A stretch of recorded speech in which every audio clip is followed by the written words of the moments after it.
A warm welcome to all those who've joined us today. Thank you so much for making time. We're giving 1 more minute to accommodate those who are joining the Zoom to do so. So we'll get started very shortly on our program. Thank you.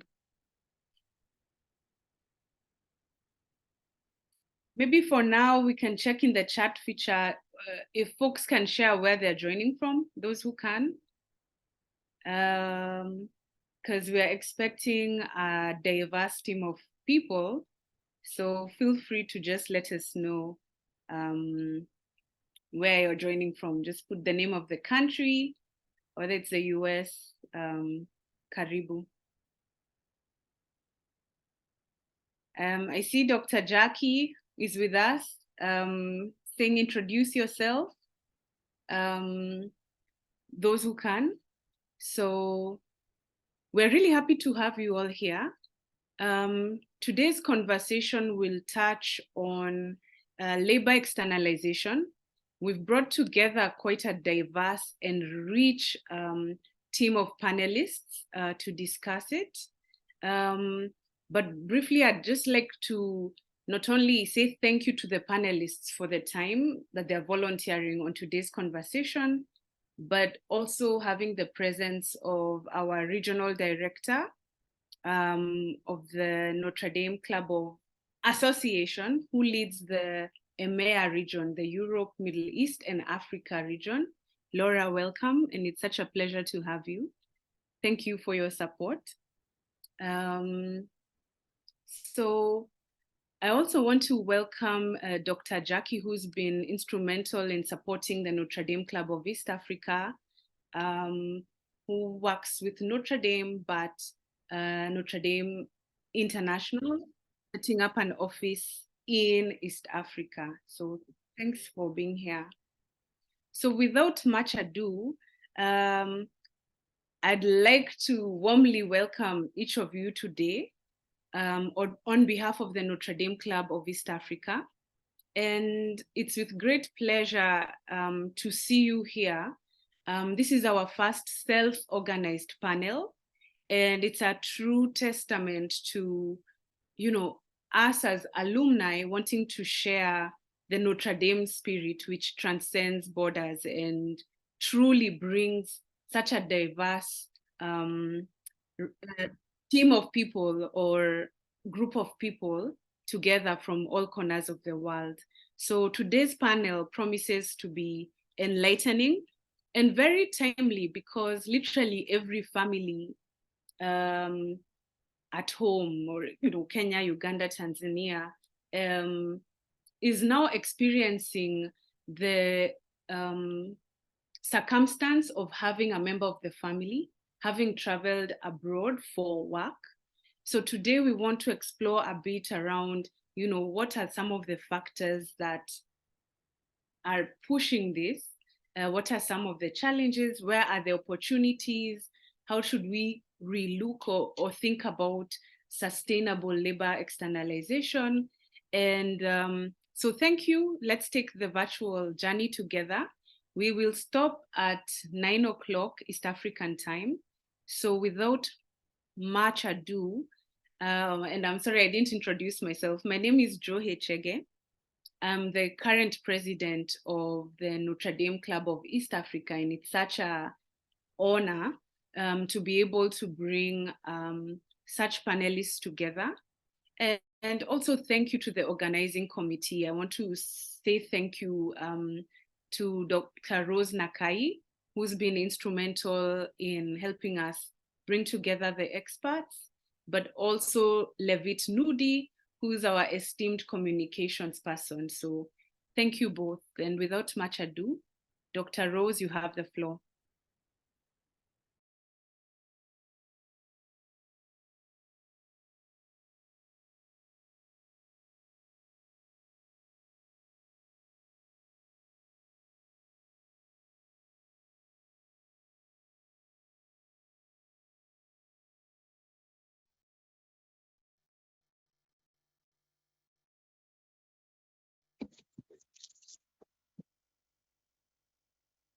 Thank you very much.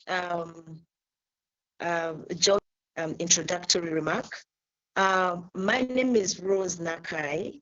I am quite honored to be the moderator of this at the School of Law, Makerere University, and a proud member of the Notre Dame class of 2012, having done my doctoral research at the then Center for Civil and Human Rights at the School of Law.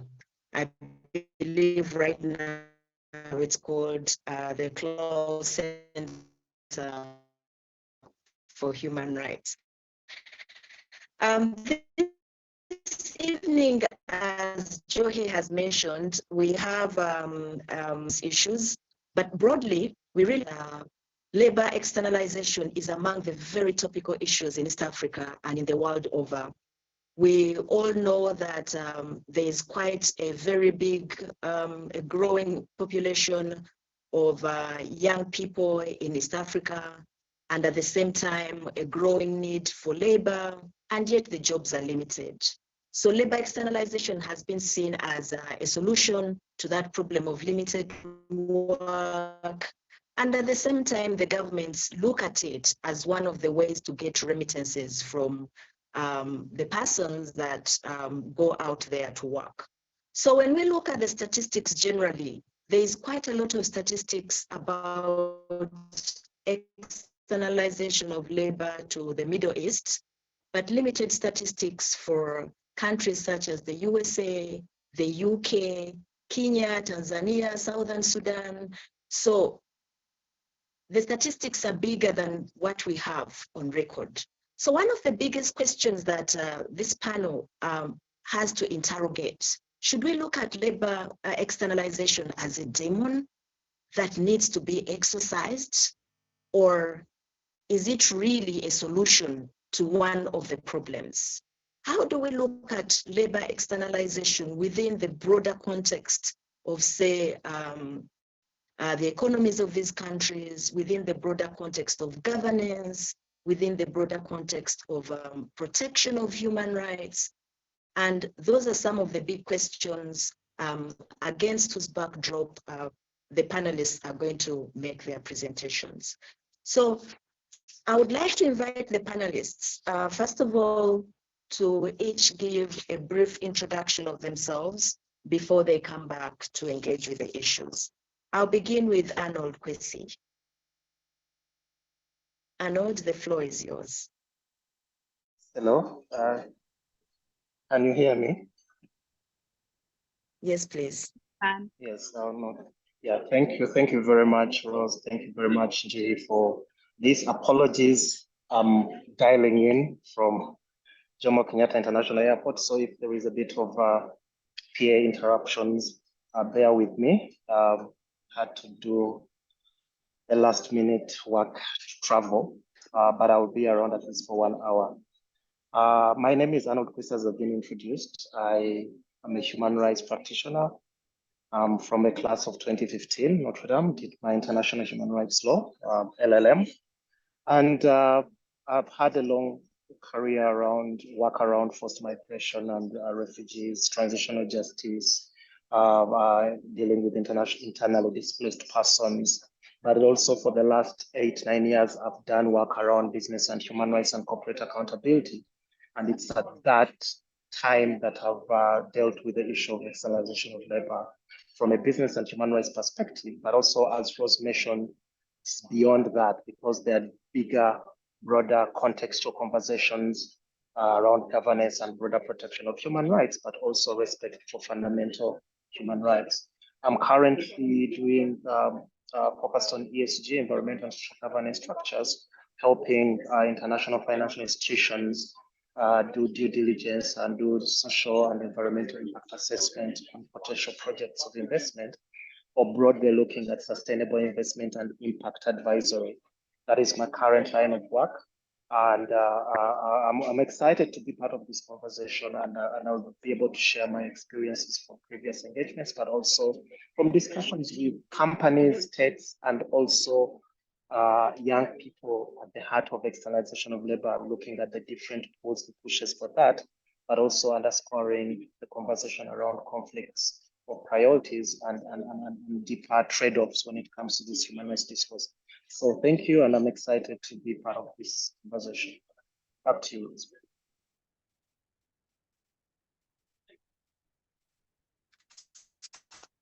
Thank you very much. I now invite Rosette. Thank you very much, Rose, and thank you very, very much, everyone. Thank you for the opportunity to share with you a few views and ideas on this very important topic. In my perspective, I will be actually going beyond East Africa and looking at it more or less as a global aspect. My name is Rosette Muzigo Morrison. I was born and raised in Uganda. I studied in Uganda and at notredame, obtaining my MA in Peace Studies in 1983, after which I continued to the LLM 1994, and I started on my SJD 1995 before I was sent off on a Hesburgh fellowship to The Hague, where I worked with the International Criminal Tribunal for the former Yugoslavia as a fellow. And 3 months into that fellowship, I was offered a job, which job I'm still doing, and I'm still working on my SJD. Maybe one of these days I'll complete it. I worked for the Rwanda Tribunal, Yugoslav Tribunal, the Special Court for Sierra Leone, the International Commission of Inquiry on Libya, the International Criminal Court, and I am currently an independent consultant and expert on sexual and gender-based violence, conflict-related sexual offenses, and the rule of law. My consulting has been with UN Women under the Justice Rapid Response, and I have also done work for NATO, most recently conducting training for Ukrainian lawyers and investigators, and for NATO forces prior to deployment in crisis situations. I live in The Hague, the Netherlands, with my family, and it's a pleasure to join you this afternoon. Thank you. Thank you very much, Rosette. Lawrence, could you take the floor? Thank you, Rose. I'll try to be as succinct as possible. My name is Lawrence Itela. I am a graduate of ND, class of 2014. I graduated with my master's in chemistry. I am currently in Busia, which is a town right on the border of Kenya and Uganda. I'm currently doing a project there. I'm recently back in Kenya. I was in Alaska before this, so I was doing my doctorate in environmental chemistry, and currently working on a project here on sustainability and green chemistry here that is being sponsored by the government of Kenya with other multilateral agencies. So I am pleased and honored to be with you all today. So good afternoon, good evening, wherever you are. I don't know if you have anybody from the West Coast. Those would be uplifting, those who take good morning, but glad to be here. Thank you very much, Lawrence. Now that our panelists have introduced themselves, it's now time to dig in and listen to what they have to say. I'll invite Arnold Kwesi to give his perspectives on the topic that we have today and your views on this topic. Okay, thank you very much, Dr. Rose. I will try to be very brief because I think we, will hear so much more from the experienced panelists. But when the conversation started around externalization of labor, and I've always been one of those advocates that have always said it's not as easy as it is, as it seems, because of the different jurisdictions that come at play. Because you're looking at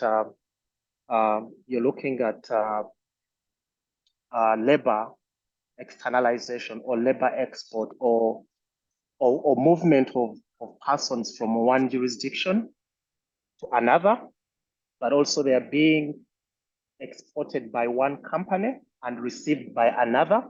So they are like two private entities involved, but also two public entities involved. So the conversation has always been which law then takes effect? How do we regulate and how do we monitor and enforce when things do not go as planned? The conversation around externalization of labor looks at, for me, three or four major issues. There's freedom of movement. These are adults that are moving from one place to another, and they have a right to do so. There is the right to work, as in the introductory remarks made by Njeri. There is high levels of unemployment and underemployment in most of the countries where this labor is moving from. So there is freedom of work, of movement, but also there's the right to work. But within that context, there is also the underlying conversation around issues that arise when it comes to forced labor, issues that arise when it comes to child labor, or issues that arise when it comes to conversations around human trafficking. And then that is where the state has come into play, where there's a lot of conversations that the state needs to do better in regulating these companies or in regulating externalization of labor. But also one of the other conversations that comes in, and I will focus my discussion around that, is the broader discussion around the conflict of priorities, because I have a right to move. The state has a right to protect me or to ensure that my rights are not abused wherever I be. But also you're looking at what is the alternatives when it comes to these conversations. There is a bigger discussions around trade-offs when it comes to human rights systems or human rights enforcement. Is there a trade-off? Can one right be traded off another? There has always been conversations that within the civil and political rights, we all know conversations around non-derogable rights or absolute rights or limitation of rights, meaning that at one point, one right could be limited for whatever reason, but also there is conversations around trade-off types, realization, non-retrogression, equality, but also priorities for minima in so many of these conversations. So key questions that tend to arise is, then can rights improvement be sought at the expense of neglecting the worst of, or in addressing the worst of, is addressing the worst of more urgent than ending inequality? So why these for me questions come into very key in the discussion around conflict of priorities is that at what point does, and now we're seeing governments stationing their immigration officers and pulling external labor forces on the side at immigration points and asking and going deeper into deeper questions on why they are moving and who is taking them and do they have jobs, and and then there's been questions asked by people says, but if the person has gone through a visa process with the UAE or Oman or all these countries they are going to, and they have applied for a visa, they have gone through, they have paid, and they are adults, at what point does the state stop them from moving or leaving the country under the pretext of externalization of labor, it's human trafficking, or it's forced labor? So those are for me the conflicts that come in, where when you're looking at these conflicts between the freedom of movement of adults that have made a decision to go for various reasons, and then the role of the state to regulate companies that are taking them, but also to regulate or protect or ensure respect for human rights, because the state's long arm stops at its borders. Once you've exited, then they can't go to ensure that your rights are not violated. So the conversation then, I feel like I'll be putting out more questions than answers, but the conversation then is that at what point does the state stop infringing or stop interesting itself with adults that have secured jobs or adults that have gone through visa applications or gone through all these processes with countries and gotten visas to go to a certain country for work or for various reasons. But also, at what point does the state look at the big problem of regulating and monitoring the companies on the ground that are registering people for labor export, taking them through skills training or all kinds of engagements, but also ensuring that they get all the necessary document requirements to travel. At what point do they actually interest themselves at the beginning to ensure that by the time somebody has gotten through all that process, then they are free to exit their borders for greener pastures, as they may call it. Sometimes it ends up not being that green, or for,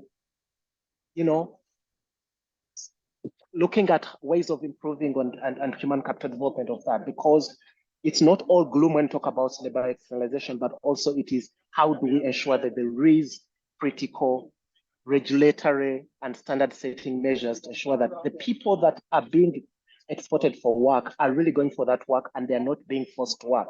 Because we have also had cases where once you retain somebody's travel document, which is a passport, then the conversation comes in, are they free to leave that kind of work or is it forced labor? I'll stop here for now and I'll be available to add in more input or to address some questions that come in and give my colleagues a chance to speak to that. Thank you, Rose. Thank you very much. You raised very pertinent questions that we'll get back to during the plenary. I would now like to invite Rosette to give us her perspectives. I guess legal mechanisms are one of the big for discussion this evening. Rosette, the floor is yours. Thank you, Rose. I would like to start by noting that labor externalization is, in fact, a very positive thing, only if it is conducted within the law. It is positive in the sense that it enhances personal development, advancement. It improves remittances to the sending country. And at the same time, it benefits the country where the labor is exported, especially in filling up gaps for roles that may not be very popular to be assumed by others. The question that I would like to address is why what is supposed to be advantageous has turned out to be a nightmare in many cases, and why labor externalization has developed such a poor reputation. I start by referring to myself. Since my graduation in 1988, I only worked in Uganda, a full-time Ugandan job, a total of probably 4 years. Because between 1998 and 92, when I left to go to Notre Dame, I worked in Kenya. I did a short stint in Zambia. I worked in Rwanda, Burundi, and I also traveled broadly. And I have to say that all my experiences were good. But what are some of the factors that have led to the evolution of what is supposed to be a constructive and positive aspect of labor and turned it into a very negative and unconstructive endeavor? I think we have to look at the system of education that many of us received, or that was handed out on the African continent. Most African countries inherited an education system that prepared people for white-collar jobs. No matter wherever you were, if you graduated, got yourself a degree, you transited from being a low class to the middle class. A job was ensured. Again, using myself as an example, at the time I joined law school in 1984, there was only one university in Uganda, and they only admitted 40 students to law school, the best students in the arts. We used to refer to ourselves as the cream of the arts. And when I look around, 11 of my classmates are judges to the Supreme Court and the High Court. They are cabinet ministers, they are commissioners, and we have all flourished. So the system of education we were prepared for worked for us. Today, the university that I attended is admitting probably more than 1,000 students to law. It's a matter of people writing the pre-entry examination, passing it, and they are graduating. The same is the story for all the other professions. And when they graduate, there are no jobs. And it leaves a very frustrated background. People will then transition and start looking for alternatives. Coupled with that economic situation, there is a lot of hardship. There is a lot of unemployment. The inflation is high. Things were already complicated after COVID, and then came the Russia-Ukrainian war, and prices went through the roof. Many African countries have experienced civil strife.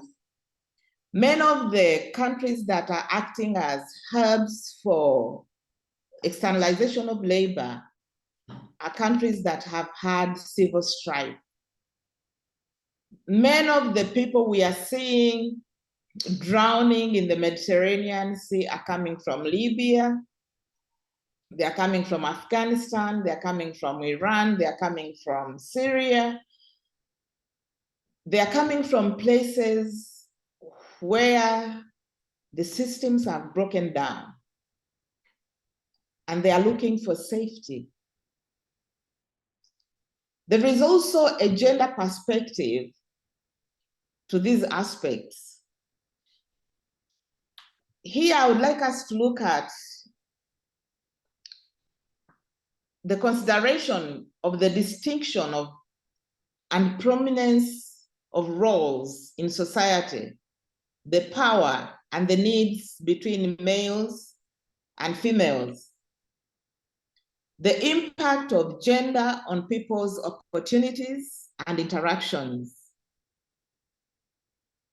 Who gets to get employed first? Who earns most?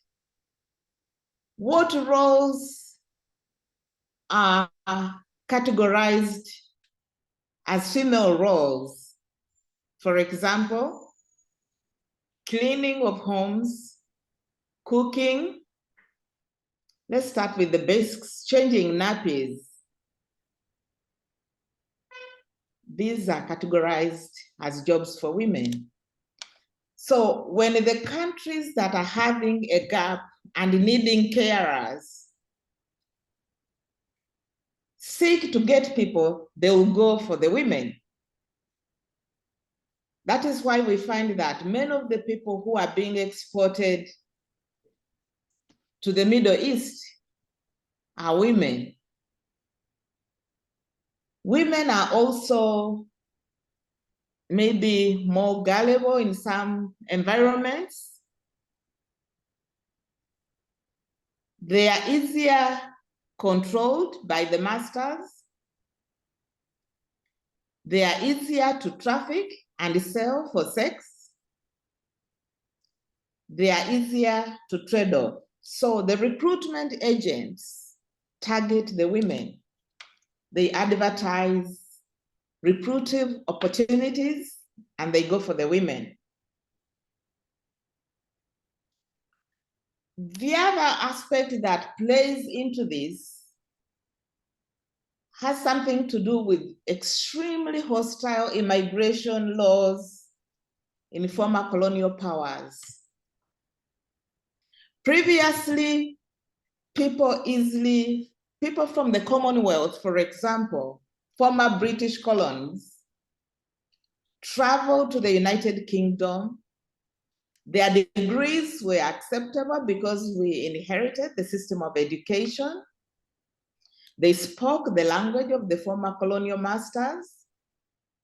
The Francophones easily went to France, got jobs, got integrated in the system, and they worked so well. So it was a positive thing. People went, worked, saved, returned home, and lived a high life.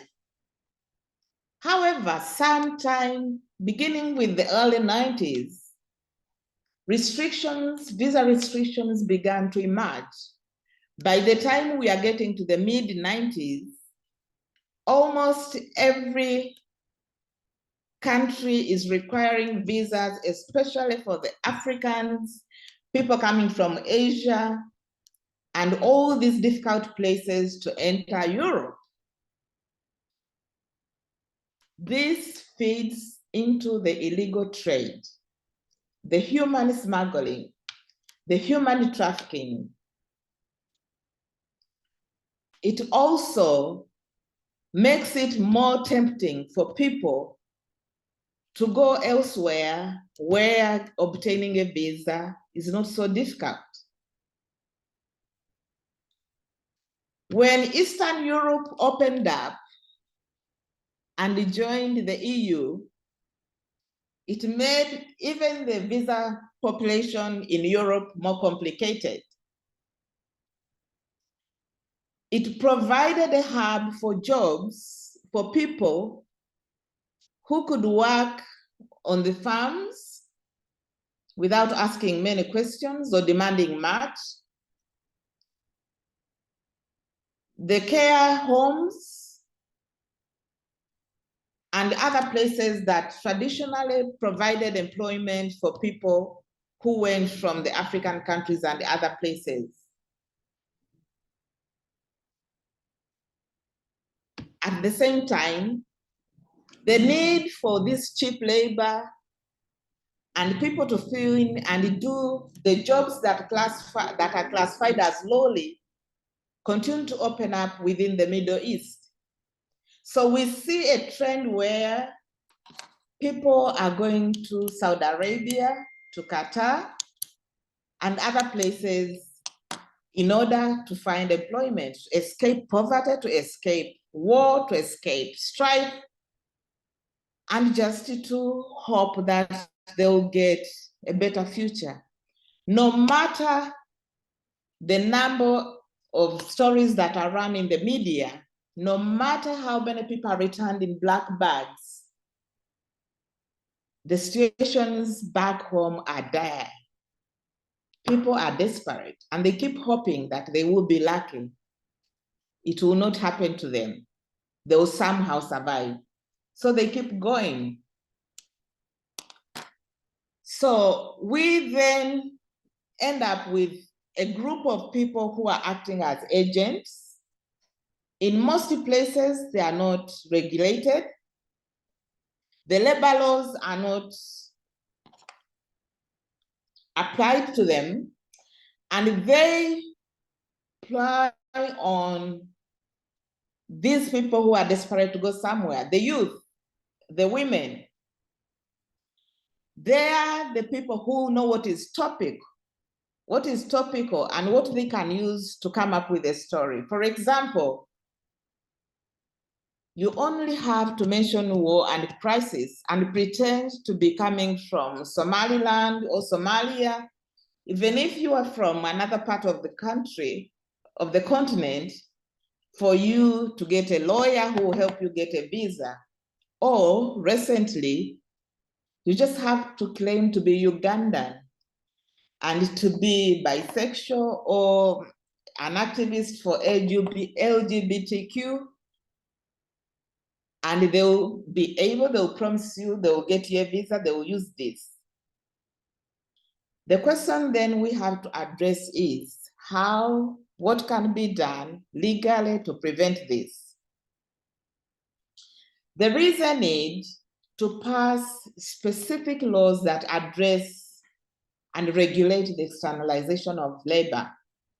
We have seen in Uganda, we had one in 2014, which was revised in 2019. And recently, when they have seen, with the time, the experience tells that, these traffickers get wiser and find ways of evading what the laws are saying. These laws should aim at regulating the agencies who recruit the people to go out. The licensing and allowing them to operate must apply more stringent measures. They must ensure, for example, that labor laws are adhered to. Individuals must have clear employment agreements that specify the payment of wages that should not be below minimum wage, benefits such as leave, sickness, working hours. Not the stories we hear of people having to work, for example, 72 hours without a break. And the laws should aim at eliminating, mitigating exploitation, abuse, trafficking, and slavery. There is a need to have bilateral agreements between the sending countries and receiving countries. It is not enough for a country to say their nationals have a right and freedom to go where they choose to go if they are adults. They have an obligation to protect them. That is why we have missions and embassies. They should enter into agreements that ensure that when people move from one country to another, beyond having the agreements, they are registered, their contacts are known, there is a hotline they can contact in case of an emergency, and there is a system that works. Every embassy should have a desk that is responsible and whose job is to ensure that the many people going to another country are protected and their needs are met. There is a need to strengthen pre-departure training, orientation to prepare those heading abroad for what exactly they will go for, what to expect, and what they will get. There is a need to facilitate the creation and formation of associations of migrant workers so that they can pull together, support each other, take care of each other, encourage each other, and maybe even pull resources together and invest together. These agreements should have an aspect of skills acquisition so that when migrant workers go to a place— Sorry to interrupt. You should be summing up. Okay. Yeah. Okay. Yeah, I'm about to finish. So that when migrant workers go out, they are assured of benefiting so that it is not a one-way trend. Finally, the laws must include provision for workers abroad to utilize what they receive from abroad and how to protect it so that when they return home, they have somewhere to start. Thank you. Thank you very much for identifying the gaps and at the same time proposing solutions. There are still quite a number of issues that we will need to engage with. For example, can we say that the ills of externalization of labor affect professionals and non-professionals the same way? Because we've seen professionals seeking labor out there, and we've seen people that are codenamed maids or housekeepers. Do they experience the ills the same way? So that is one of the issues that comes to my mind listening to you making your presentations, and we would like to revisit that later. At the moment, I would like to invite Lawrence to engage with the topic and give his perspective. I'm very sure that Lawrence will give us some Kenyan examples and views when it comes to issues of labor externalization. Lawrence, the floor is yours. Thank you very much, Rose. I'd like to begin by saying that all the people who have spoken here have, in their own ways, acknowledged that they have participated in labor externalization. So it is not something that we can throw a blanket condemnation on as something evil. It is necessary, and it is part of what globalization leads to. People move to new places and do new things. The issues have arisen in the past few years, mainly around narratives, true or false. And you can put it inside. If we talk whether from a labor externalization point or for a point of willful migration in the sense that it is not forced. When you're talking of, I have a STEM background, so naturally I have an affinity for figures and factoids.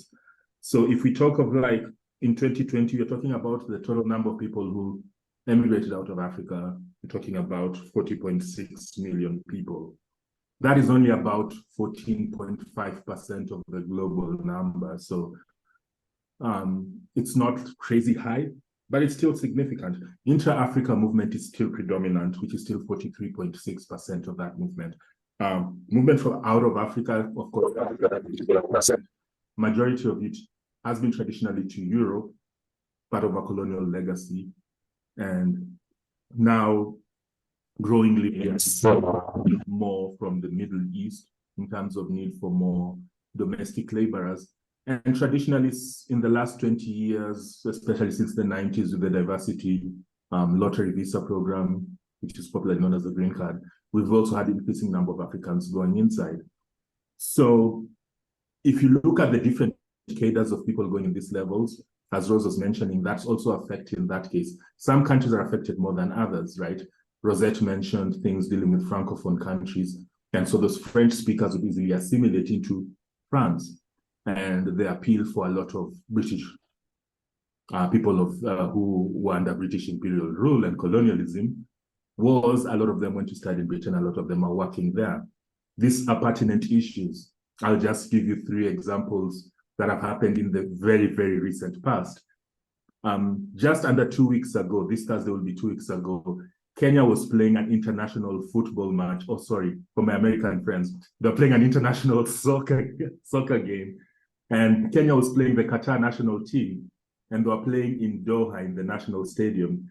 There were 14,000 people in that stadium, and Kenyan fans were 12,000. It was almost as if it was a home game. 12,000 of the 14,000 fans in there were Kenyan fans. Kenya played a game in Nairobi about 5 days later against South Sudan, and they didn't have as many Kenyans in the stadium 5 days later as they had in Qatar.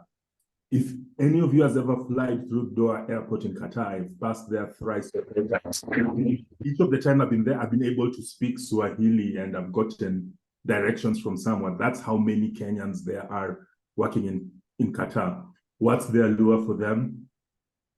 A good number of Kenyans are educated. They do finish high school, which is sufficient for them. They do have a huge appetite for people in the tourism or leisure sector, so people who work in hotels, people who work at the airport, people who work at the railway stations. Last year during the World Cup in Qatar, there was a train station worker who was guiding people out of the stadia to go into the various trains, and he trended because of the flamboyance by which he was doing that. And just having one look at it, I was like, that's a Kenyan. There's so many there. And the issue, as Rosette has particularly articulated, is we are dealing with a wide variety of problems. Talking about a youth bulge, 60% of African population is under 25, right? What are we going to do with that? When you're talking at the same time, Europe is shrinking in those same numbers, right? With Europe, you're talking about 24.7%, Asia, it's 30.1%. Both those numbers are decreasing. There's increasing need for that. And when you're talking about in the next few years, probably by 2030, they're talking like Africa's youth population alone, and by youth population, I'm speaking to people between the ages of 15 to 34, will be twice Europe's entire population. So that shows you sort of the gaps and the needs that are there. And this creates a problem for governments, because governments, for whatever reasons, and we can't go through them through here because there are a myriad of reasons, are not expanding enough to accommodate this. So it is interesting, in Kenya, we had a general election last year, and even part of the election promises for creation of jobs were not necessarily for creation of jobs within our boundaries. Like part of the government mandate is now to look for sufficient jobs for Kenyans outside the country. That leads us back to sort of the problem or the crisis we have that Kwesi was talking at the beginning, is for governments who have a vested stake in making sure that people get jobs, that we get remittances back. What is the duty of care then for those governments to take them outside there, where those people, for them, for lack of a better term, are taking a bit of weight off their hands. They're getting employment for these people, different cadres of jobs. Another example, in the past 3 months, I have 2 cousins who are nurses who have moved out of the country.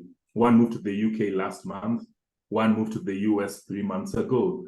In Kenya, just because the level of nursing training is established, and there's a certain level, so if you have certain certifications and qualifications, there are agencies in Kenya that take people and take them to the United Kingdom, where the NHS is really severely understaffed. If you go to the UK, the NHS is really depending on, especially nursing personnel from their former Commonwealth colonies, most of them from Africa, and then some in the Caribbean and other places, and they are moving there. That creates also a skills gap, because you're taking people who've been trained, people who've gotten certain competencies, and you're taking them to another country. And this is not to say that Kenya's hospitals are fully staffed. Quite the opposite, actually.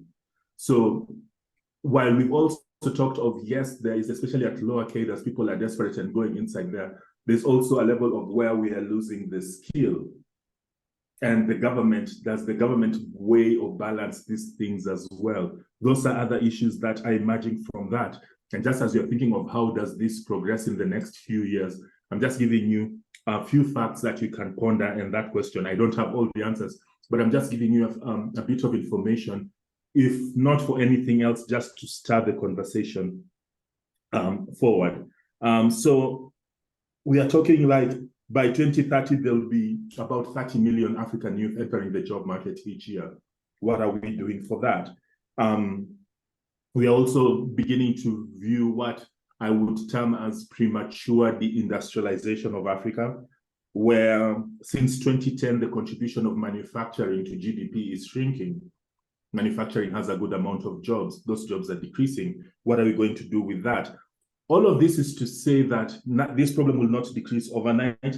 If we are talking about, the World Bank has a measure which we call the Human Capital Index, which measures the lost productivity of our workforce as a consequence of neglected investment in human capital. And when you look at that particular listing, only 2 African countries are rated above the global average. Unsurprisingly, both of those countries are island nations. Mauritius, and Seychelles. All other African countries, wherever they are below the global average. So with the COVID pandemic, with the war in Ukraine and other external factors changing the skills and how even companies and organizations operate in a global workplace. Climate change is another one, affecting agriculture, which is a core economic activity for many Africans, leaves more vulnerable, leaves people more preyed out to these opportunities, as Rosette has mentioned, that leaves them open and free to be exploited by people with agencies. I'd like to go, just skip through a lot of things on the account of time, but when you're talking of things like this, even in Africa, we have to increase our geographic mobility because people have always made interesting assertions. For example, I am in Busia. If I move to my capital in Nairobi in East Africa, that it is faster for me to move from Nairobi to London than it is for me to move from Nairobi to Lome in Togo, right? So even within us, essentially, those colonies were designed to channel and redirect all of our resources, all of our labor, all of our skills back to master, you know, and they were not necessarily meant to interact with each other. And we do have shortfalls of labor here and there, but there's still a lot of mistrust. There's still a lot of xenophobia in certain ranges. So there's also things that we can do as Africans to help remedy the issue. But most governments right now are either ignorant or reluctant to change on that. My call or just to surmise my contribution on amount of time and just give back to Rose to give any plenary questions, that we are only about 3 million of the jobs annually, new jobs annually in Africa being created. So we are creating about 3 million jobs annually. We have a requirement of about 18 million jobs. We still have a shortfall of 15 million annually. It is still going to be a problem. We need to address it. The two previous people have, previous panelists, both Kwesi and Rosette, have been good at articulating both the issues that you have to concern and the challenges. I was just here to give you more of a numbers perspective and to show where things are trending, and if possible, what are you going to look at? Finally, we have to be strategic in seeing how we are doing it. Rosette mentioned bilateral labor agreements. Saudi Arabia alone has about 3.5 million domestic workers. A good number of them are from African countries, East African, sub-Saharan countries, but a lot of them are from other nations as well. Philippines is a large contributor of domestic workers in Saudi Arabia. Philippines has a very, very strong bilateral labor agreement with Saudi Arabia that protects its nationals working inside there, and the government actively participates in the training of the people before they move to that country.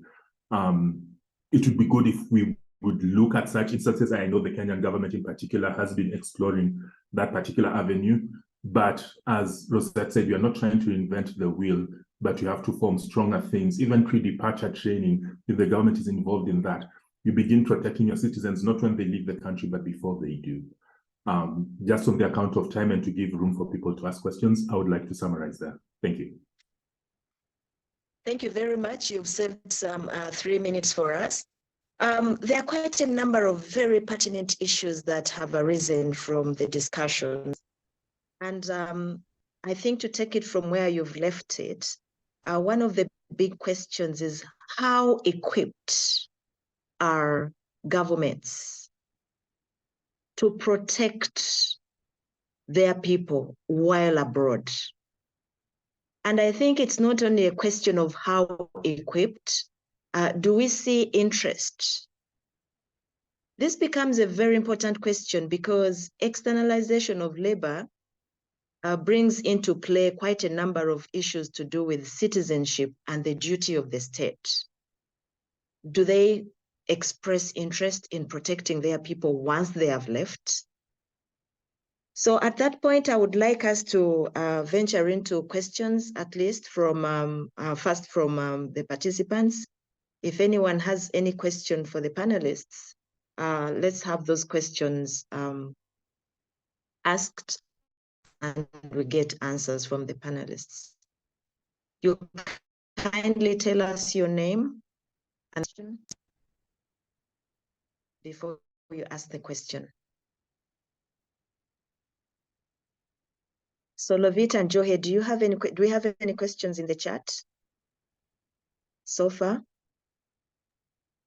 Not yet. Not yet.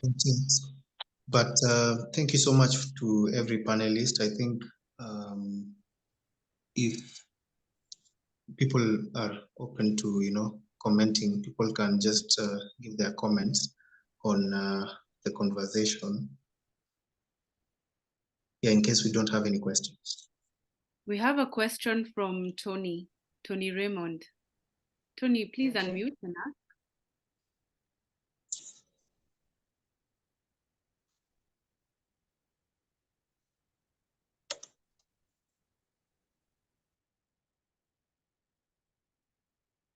And the host also try to unmute. Thank you so much for this wonderful discussion. My name is Tony Chiravira, and I'm coming in with the perspective of international human rights, but also dispute resolution, but also from a regional integration perspective. Rosette, like has been noted by the previous speaker, that we already have, and that is Lawrence, we already have different bilateral agreements between these countries in Europe, but also in the Gulf region. But I'm only wondering whether, from a regional perspective, in terms of enforcement, whether it could make more sense if we could negotiate these bilateral agreements as a bloc, rather than as a country, for example, Kenya negotiating a labor recruitment agreement with a country, instead of Kenya and, for example, the UK or the EU, but to have a bloc, for example, the East Africa bloc. In that sense, the agreement would be able to benefit other countries in terms of opportunities, but also for enforcement and also monitoring. I hope my idea makes some sense, but thank you so much.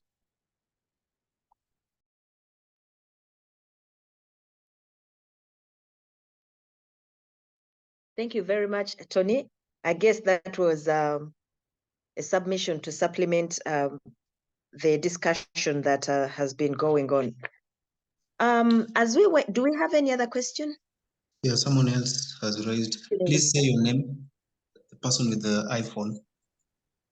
Can you hear me? Yes. Okay, this is Father David, calling in from Nairobi in Kenya. Hi, everyone. Thank you so much for all these presentations. This is really wonderful. I know I was supposed to be part of this panelist to give a theological maybe approach to this, and I suppose maybe the legal interpretation is much better than what I could have given.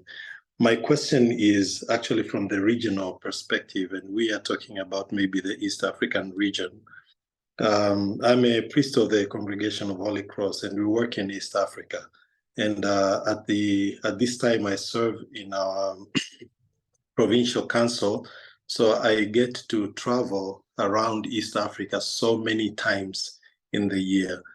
And every time I stop from one airport to another, be it JKIA or maybe the airport in Dar es Salaam or the airport in Entebbe, I have seen the numbers of people, traveling out, and especially at Entebbe. One time, the first time I saw that, I didn't know what it was, because I saw a group of girls or women, in different flights, be it Qatar or maybe Emirates and any other flight that is going out in the East. And when I asked with the question, who are these and where they are going? And that's when I was told about this, labor externalization. I've seen that more, maybe at Entebbe, a little bit at the JKIA, but I'm a Tanzanian, and I try to be as less biased as possible. This is not something I have seen in Tanzania. Is there a reason for why this would be a problem maybe in Kenya and Uganda and not maybe in Tanzania? I'm not so sure about Rwanda and Burundi and maybe any other country in the East African region right now. That would be my question. Thank you.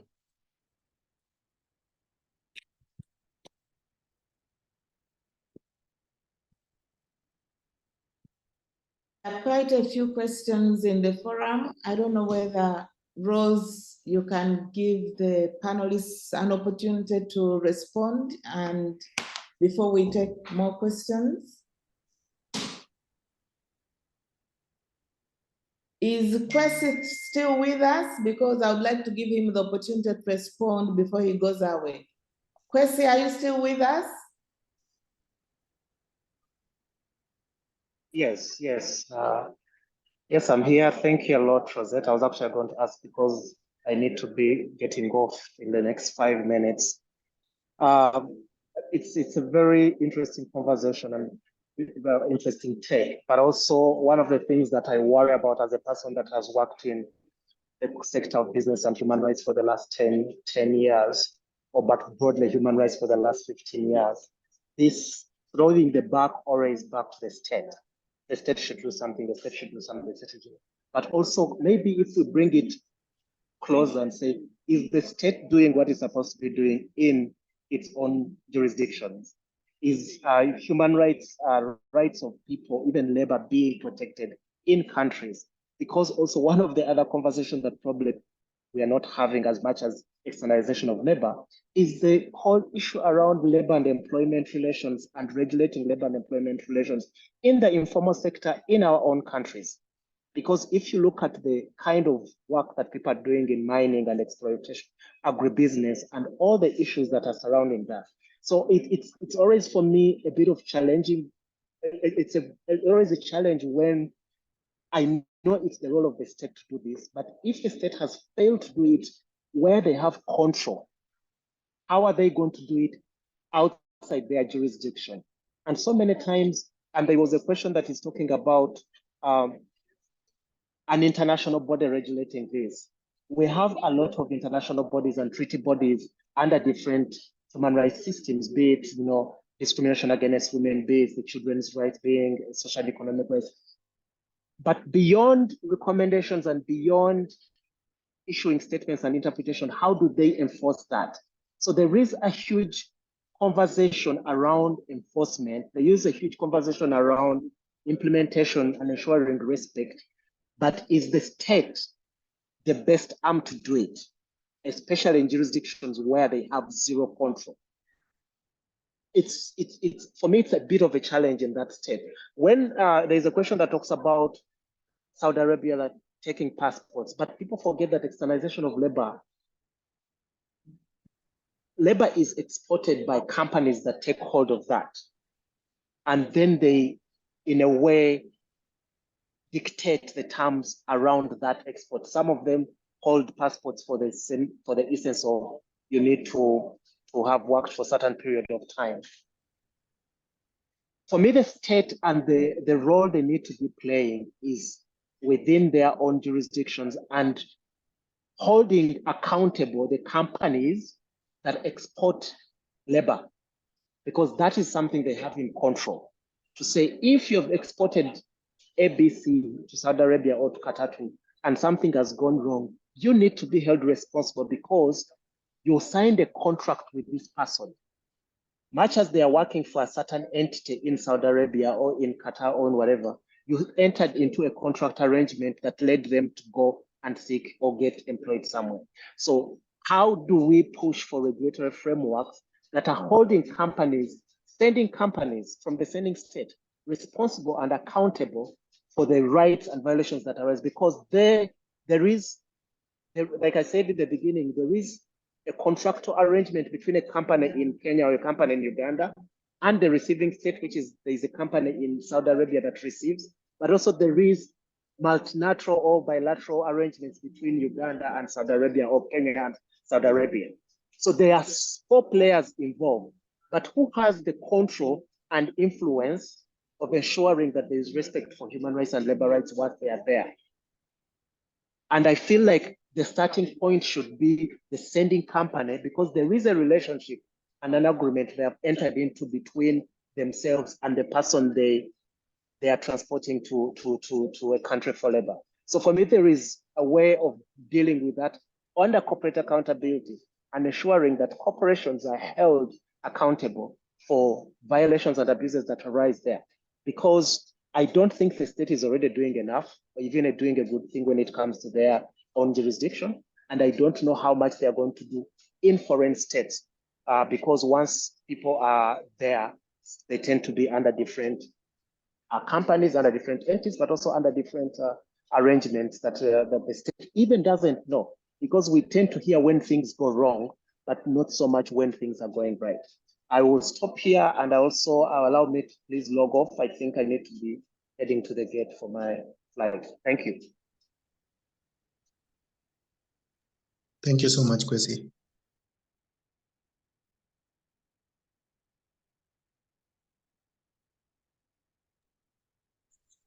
So there's another question from... Well, there are several questions from the LLM students. I don't know if you see it in the chat. Yeah. So, Johi, do you want to read them? Yes, I was wondering if Rose wants the initial questions answered, or if we continue with more questions. Rose?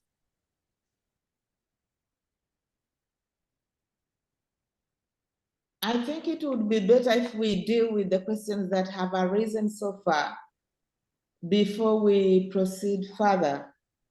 I have a few reflections on the question relating to capitalism, labor externalization, and economic systems. You will, the first observation I would like to make is that the countries that are less capitalistic have, as a matter of fact, had less externalization of especially cheap labor. Here I have in mind Tanzania and Ethiopia. Anyone who has worked in Ethiopia and Tanzania will know that every individual knows their employment and labor rights. When it is time for a break, they will take a break. You could drop, jump, hit the ceiling, but if it is their time to eat, a housemaid will tell you it is their time to eat, to rest, and to do what they've got to do. If you don't pay them tax, their salaries or any benefits, they have very active labor courts. They will take you to court. As a legal officer in Arusha, in the registry, I spent quite some time having to defend the ways of my colleagues for failing to treat their employees fairly. This also translates to the fact that these people are less likely to go beyond their borders to look for greener pastures. The main problem that we have, why this has become very economic and capitalistic, one is that the market has shrunk in Western countries, in Europe, as I pointed out before. If we have Western countries stop pretending that they don't need people to work in their care homes, in the UK, that the NHS doesn't require more nurses from their Commonwealth countries, there has been a movement to grant specific work visas, and certain countries have signed. In terms of a global body regulating that, the World Health Organization is controlling, for example, the number of countries that are allowed to sign those labor exchange agreements. For example, Uganda has not benefited from being able to send their nurses and doctors to the UK. The reason being that according to the World Health Organization, the number of doctors to each population and the number of nurses is very limited. And as a result, they are controlling brain drain to make sure that poor countries do not send all their people to other countries and leave themselves without these skills and, for example, the doctors and nurses. The same thing applies. Actually, Uganda also entered into an agreement with Cuba, and we were supposed to export Ugandan doctors. That also did not come through, again, because of the World Health Organization. I also looked up when preparing for this, and I found out that many of the countries where the worst abuses are being reported of trafficking, of slavery, of sexual abuse and exploitation, of enslavement, forced prostitution, they are all parties and signatories to the International Labour Organization's treaty. That then brings in the question, what is their responsibility to these states parties that are blatantly failing to comply with their commitments and obligations? There is also a need for the human rights movement to intervene and take this labor externalization out of trade. Because as long as it becomes a capitalistic trade, we will continue to have slavery, because that basically, at the end of the day, most of it is that. We have a new initiative, for example, from Belgium, where human rights organizations that are against human trafficking, slavery, forced prostitution are negotiating bilateral agreements with some countries. They are spending 6 months in the country, the sending country, identifying, interviewing, recruiting, training, and preparing people. They mainly need them for working in care homes. So they do that. They're dealing with language issues and helping them and see how they navigate the world. Then they are signing an agreement through the government, organized through the Ministry of Foreign Affairs and other relevant Office of the Attorney General. Then these people are coming to Belgium. They are assigned specific places, their contacts are known, they have their rights, their salaries are paid. They spend another 6 months of integration and training. So we are talking about a year being invested where they are being paid, but being trained and prepared so they can export their labor. And once that is done, then they are issued visas to begin with for 2 years, no, 5 years, I believe, where they work, they have a salary, they have opportunities to go home, home leave, and everything is clearly streamlined. This is being done by human rights organizations. The moment the traders, the human traffickers heard about this, they tried to get involved. They offered their services to do the recruitment, but the arrangements had been made. So we are going to need more human rights organizations to come up, to step in. We are going to need the International Labour Organization to be more pragmatic in following up on their organizations. We are going to need the Human Rights Council to raise these issues. We are going to need a whole new movement and form of activism to address these issues. Thank you.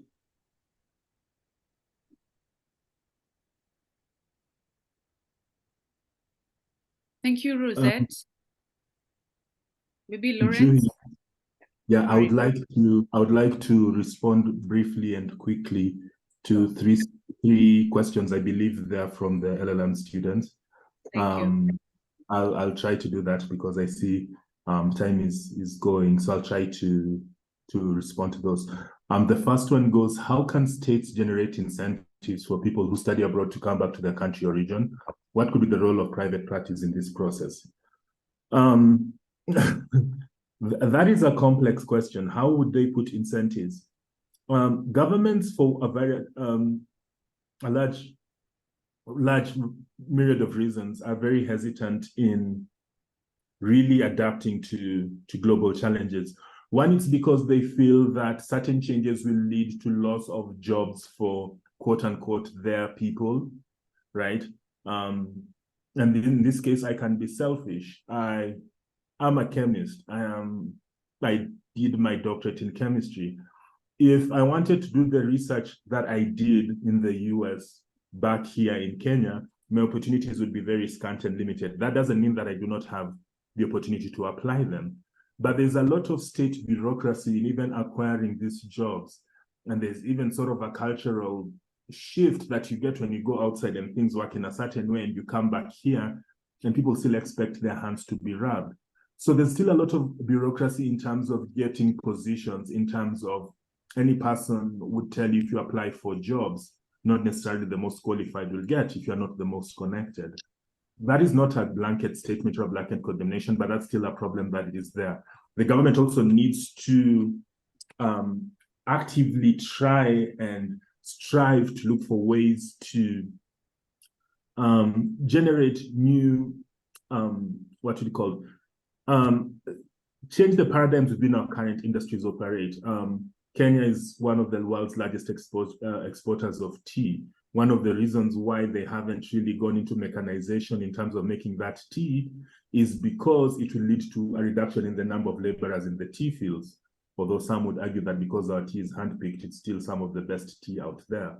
Those are the things inside there. But does necessary mechanization of labor mean that there are no jobs, or does it mean that people have to be retrained to acquire different skill sets to adjust to different jobs? And it could be opening different opportunities there.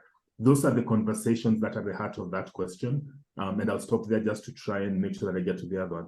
A role of private parties in this process, the government has to create room for other private entities to grow and create more opportunities on the ground. The governments that are awake and alive to this are doing that. Some are still particularly slow in that area. A question that is beautiful is, will overregulation of labor externalization not be a limit to human rights, especially in the case of an adult? It could be. But I'd like for those of you who have time and interest on this issue to go and Google about the kafala system. The kafala system is essentially the kafala, K-A-F-A-L-A, which is the labor system that is used to hire domestic workers in Saudi Arabia. Essentially, when an agent comes, say, in a country of export or a hub, say in Kenya, will sign an agreement, and that system ties them to one employer in Saudi Arabia. So if you're going to work in a domestic worker, says Njuhi says in Saudi Arabia, I'll be tied as the domestic worker where I can only apply to Njuhi. You could argue there that my rights are already curtailed because Njuhi controls everything that I do. If I go there and I find that I am being treated in very atrocious conditions and everything else, there's nothing I can do because my visa, my work authorization is tied to work for that person. Now the government will argue, hey, if you work for Njuhi, you have right for access to get to government services because you have a valid visa. That's how Saudi Arabia works. But if I cannot if my person I work with is inhumane to me, mistreats me, get some sort of capital punishment meted out on me, then I have no recourse, because if I go and report, and for all intents and purposes, they don't get to have fair hearing because they're in a different country, they are tied to them. Now, some people go to those countries, people tell them, get out of this particular contract because I have another job that you can get there, that you can get and you can do, and you don't have to be tied to this person who is barely feeding you a meal every day and requiring you to work for 20 hours a day with barely any sleep. But you can't get out of it. So even these bilateral labor agreements agree for certain sorts of dispute resolution so that people who are caught up in such scenarios and circumstances have a way out. I don't think it is sort of laying a noose on free market economy in terms of free labor and things like that, but it's just in the sense of preventing abuses, or in the instance of if a person has work and they have another willing person who can take them for that particular point of work, because if they run away, they're out of status and essentially they have to be deported. So that is part of the issue. I didn't get time to get into the kafala system and sort of the weak points, but anybody interested, especially the person who raised that question, could look into that and see that's sort of the things I was talking about. Another question was Ugandans in the UAE remit between 600 to 900 million per year to Uganda. Should we then regulate the movement by putting in stringent measures in tripartite and bilateral agreements, as well as asking the government to do its duty?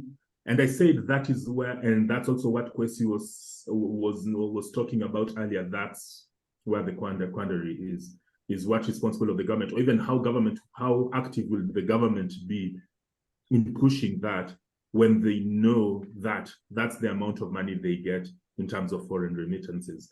That is a key issue. And also, as he mentioned, if they don't have responsibility for labor at home, will they be will they have the same vigor or the same gusto for people outside? That's a neither here nor there question. Not a neither here nor there in terms of there is a right way to do it, but governments are part of the problem. They are benefiting from it. So necessarily, like Kenya has only been forced in the last 2 years, thanks to the number of cases that are highlighted. And lastly, before I stop, I don't want to make this sound like it is solely a Gulf problem. Last week in the newspapers in Kenya, there was a person who went to the UK and got a job there and was not paid what the agency said they were going to pay here. They had taken loans, they had sold property to move to the UK to find there a job that was so many hours and not paying them what they did. And when they resigned from that job, because their visa was attached to that job, they couldn't get another job. So they've returned back to Kenya and in poverty because they sold all of this property and took all of these loans to go to the UK and it didn't work out. So it is an international problem, just not Kenya. This is a person who went to the UK. Thanks, Julie. I'll finish that. Okay, thank you very much, Lawrence. I think we have time for one question. Johe, you were mentioning somebody had their hand up. Let's take their question. Anne had her hand up. And go for Let's it. take Anne Haina's question as the last, and then we prepare to close. This has been a fascinating discussion. The question of brain drain was mentioned, which really makes me think, for many of the years that I have worked here at Notre Dame, I thought, this is a university which recruits students internationally. They really help our reputation, all these wonderful international students we bring to our programs. But do we have some kind of responsibility on the university side to encourage or facilitate alumni to return home to their home countries or regions? And if so, what's the most effective and equitable way to do that? We don't hear universities thinking about responsibility for return as much as we do about recruiting people to come from other places. I'd be interested in, it's a different perspective or a different angle, but I'd be interested in any thoughts people have on that.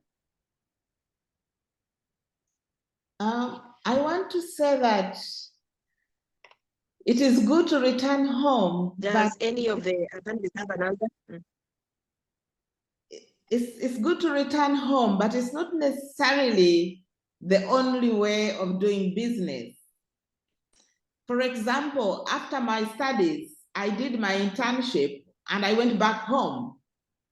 And then I received the Hesburgh Fellowship, as you would remember, and I was sent to the International Criminal Tribunal for Rwanda. I would never imagine that the work that I have done since 1995, being a pioneer, prosecuting a case where rape was convicted as an element of genocide, pioneering the establishment of a witness protection support program, all the work that I have done indicting and humbling former presidents like Charles Taylor, telling him, stretch your hands out so you can be handcuffed. Being in Libya when Muammar Gaddafi was arrested and unfortunately killed and not brought to trial, I would never imagine that such work is less important than if I had gone back to Uganda, for example, to be a judge of the High Court, when I have many of my classmates doing that, and when I have Rose, for example, whose calling is that.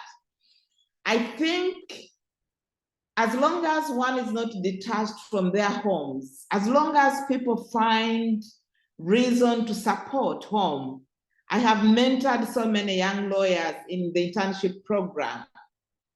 I started a program with Notre Dame, which Notre Dame funded.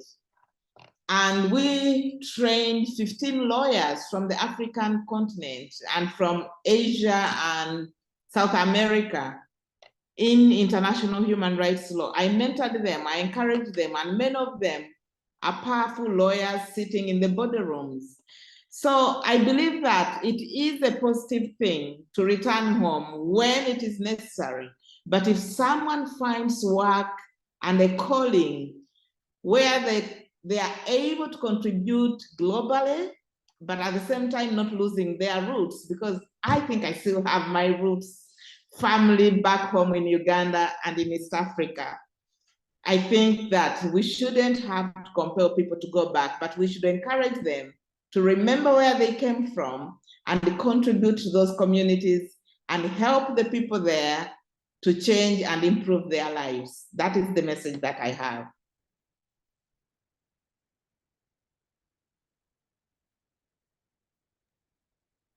Thank you so much. Lawrence? Okay, thank you.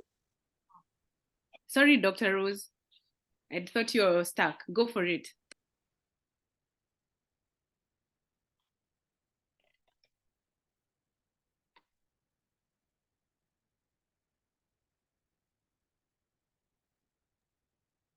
Dr. Nakai, are you there? Thank you very much. I guess the questions of that.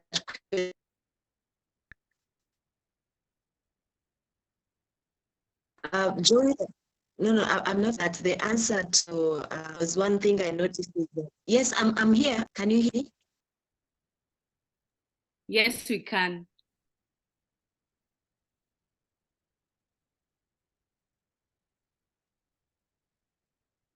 Oh, I'm sorry. Dr. Rose has dropped off. I think she had taken the last question. Thank you so much for your responses and Anne for the question. And thank you so much to the panelists for such a rich conversation. I see that we're at the top of the hour and we had promised to keep time. So if you allow me, I will give a vote of thanks, but a special shout out to the LLM students for making time today. Thank you to Professor Jean-Marc for this collaboration. And we wish you all the best with your meeting tomorrow. And if there are any further questions, we'd love to respond through Professor. So thank you so much. I also want to say thank you to you panelists. This has been months in the making, and we don't take it for granted you making time to make this a great panel. I also see our regional director, EMEA, Laura Jaga. Thank you so much for sitting in on this and for sharing it far and wide. We appreciate it. Dr. Jacqueline Aluoch of the Notre Dame International, asanteni sana. For all of you who attended this panel here on Zoom, we thank you so much as the Notre Dame Club of East Africa, and we hope that this is the first of many others. So much thanks. Levit Nudi, who's been supporting on the technology, thank you so much. So all nothing but gratitude, and have a good day.